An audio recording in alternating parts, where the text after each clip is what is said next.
Okay, so this is after you've done the procedure, after you've done the bedside cleaning. You wrapped it back into your scent sack, you've thrown away all your trash, your buttons and all that stuff, and you're ready to bring it over here to the scope room. This is the dirty scope room. Go ahead and pan around so you can kind of see slightly difference. You see there's a biohazard bag over there. It's a really clean dirty scope room. It's a nice one, but this is where the dirty scopes come. Clean scopes are not in here ever, just the dirty scopes. Okay? So anyway, you're gonna come walking in here, and sometimes you can sit it here or whatever, but you're gonna sit your scent stack down. That's where I like to do it. Untie your bow, spread it out. There's some things here that you're not gonna have to worry about, because that's for when you actually clean the scope, and you're not doing that. You're just doing the first preparation so that someone else can come in and finish cleaning it. So ignore a lot of this. Okay, so in just a second it's going to get kind of noisy. This is a pressure tester. Okay. Oh, I forgot to say, when you come in, you can set your thing down, but you have to gown up and put some long sleeve gloves on, whatever size you have. We have some of them back here. But you have to do that, and you have to have your eye protection on. I like the visor, just flip it down. Can you hear me okay? And flip it back up. We'll just pretend like it's all the way down. So, I've got my scent stack over here. I'm getting ready to do my thing. But also, I've already pre-filled my water just for the video purposes, because this is very loud right here. Water needs to come up to the 10-gallon mark. You'll see it's labeled really nicely. I like hot water just because I like hot water, but it doesn't have to be hot water, okay? Just fill it up. Water pressure is very fast. Oh, the water to drain it is right here, and to fill it is also right there. This little lever. Go down to raise up, plug the thing to fill it up, and to drain it, you just push it down. Okay, that's what that is. And then just turn on your water. And then you're going to come over here to ignore this. You're not going to pay attention to this right now at all. This is your pressure tester. This is important. So what you're going to do is, I'm going to tell you guys, it's going to get loud so you won't be able to hear me, but I'm going to push this in, and then I'll turn this on. Then it's going to get very loud. And then I'm going to hook it up to the bullet-shaped part of the scope.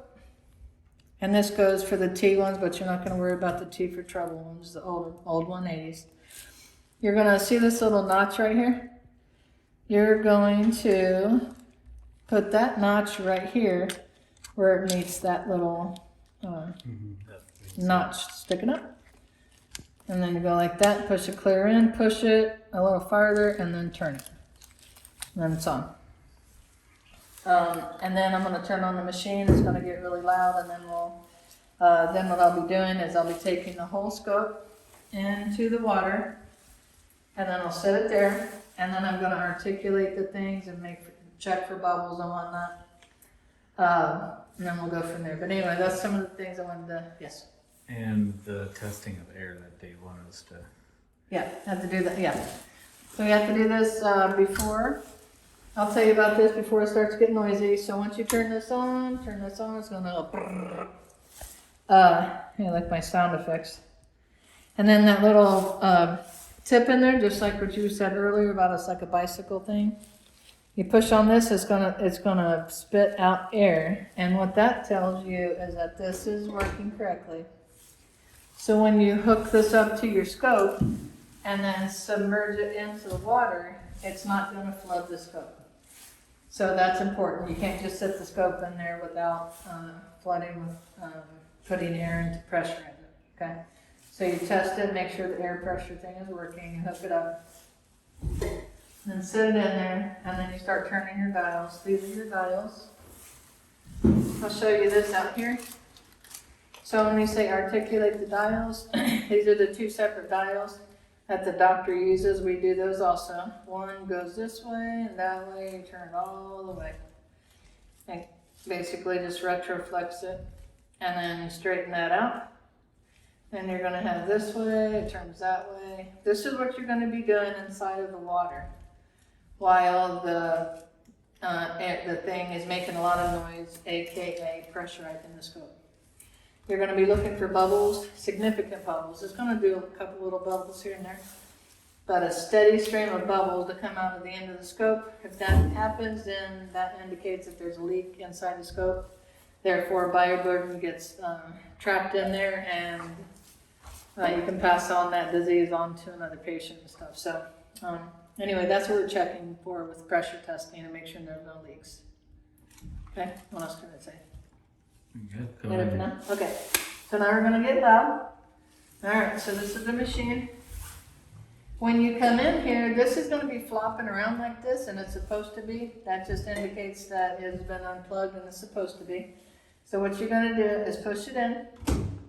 Make sure it kind of give it a little wiggle, make sure it's in. Turn on this button right here. Now it's pretty loud. This is air pushing through this cord. Right here you test. You can't hear this, but I can. Okay, maybe you can. So anyway, right here, I'm gonna attach this little groove over the top of this notch, and then turn it down, and then let it sit for about 10 to 15 seconds until you feel like it's all that air has gotten into the scope. Okay. Then you pick up the scope, all of it, including the cable, and you set it into the sink. And just let it sit there for a second. Get it situated, whatever. And at this point, you're going to reach into the water and then start articulating. Remember I showed you with the dials? You're going to start turning the dials one way and then the other. Notice that one little bitty bubble came out. That's okay. That's not a leak. And then you're going to turn this way. These buttons here, that doesn't count as a leak. Okay, that's just actually that shouldn't even be on there. Sorry about that. Ignore that. These are supposed to be off. This is that scope I've been playing with all day. So buttons are out. Okay, no buttons in. My bad. All right, so it's in there. See a couple of buttons and that's up, or a couple of bubbles and that's okay out of the buttons. We're looking at the end, the money end. There's the money end. Make sure it stays submerged in the water at all times, and you're articulating these dials. Notice how it turns around, turns this way and that way, in and out. And when there's a leak, you're going to see a steady stream of bubbles coming up continually. I mean, just a big stream of bubbles. A couple little ones here and there does not constitute a leak, but if it's leaking, it's going to come up a lot. And so what that means is that there's been a most likely a car lock needle that has gone into the biopsy port that wasn't pulled back, and it pierced the inside of the scope, and then it needed to be sent out to be repaired. So anyway, that's what you're checking for. It's a minimum of 30 seconds. Wiggle it around, all of it's good. And it hasn't done any bubbles, so I'm good with that. Can you hold it up and show those dials a little bit better? Yeah. Just which ones, how you turn it. Okay. So this top one, this is just a lock. You're not going to worry about that. But the top one goes this way and that way. Really turns really, really well. Bring that even farther here. All right.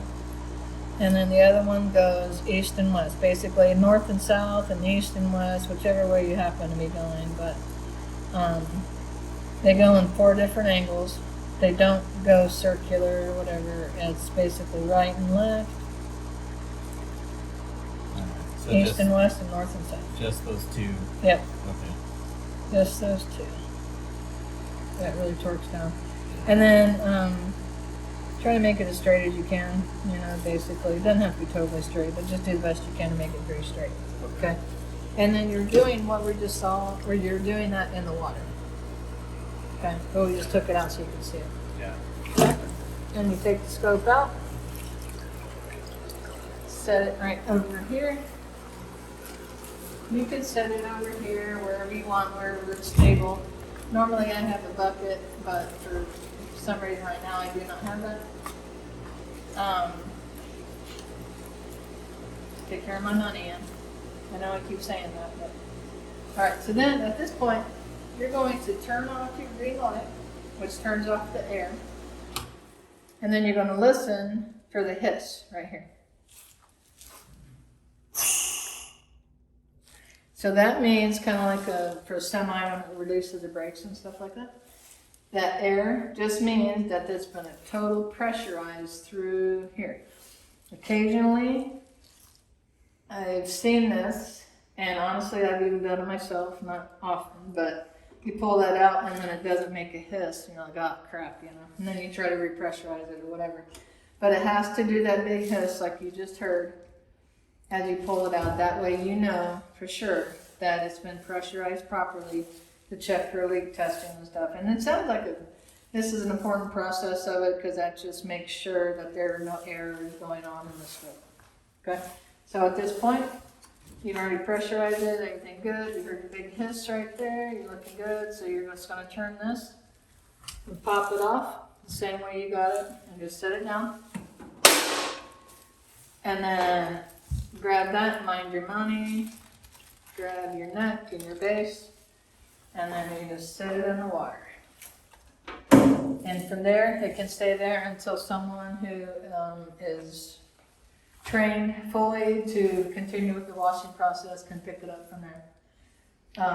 And I go ahead and, this bubbler, remember the bubbler that makes the bubbles over here? Please go ahead and toss that in there too, so you don't throw it away. And then you just fold that up, and then put it in the trash. Then take off your gown, throw your buttons away. These I would have already thrown away, but with the videos I got distracted and whatever. These are disposable. I would have already thrown those away. So anyway.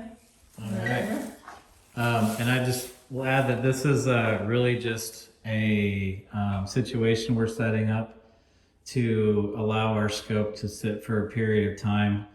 Definitely will not be more than 10 hours. It should be ideally far less than 10 hours. And just allowing us to get through the night and be ready first thing in the morning to have someone come in and take over this process. Yeah. And that'll be the first thing they do. So. Cool.